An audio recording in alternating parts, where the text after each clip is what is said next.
Good morning guys. তো সকাল সকাল এ বাড়ি থেকে চা বিস্কিট দিয়ে দিনটা শুরু করেছিলাম। তারপরে ব্রেকফাস্টে খেয়েছিলাম চাউমিন মায়ের হাতের।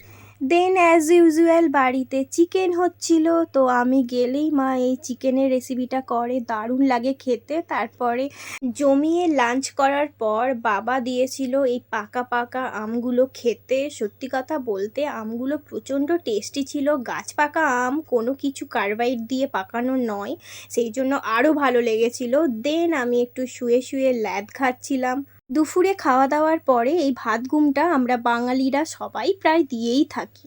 তারপরে সন্ধ্যার দিকে অ্যাজ ইউজুয়াল ওই বাড়ি যাওয়ার পালা, মানে শ্বশুর বাড়ি। যাওয়ার পথে আমরা একটা ক্যাফে থেকে নিয়েছিলাম double egg chicken roll, chicken steam momo, pakora, এই সমস্ত কিছু। চলো আজকের মতন মিনি ব্লগ এই পর্যন্তই। That's it, bye, subscribe.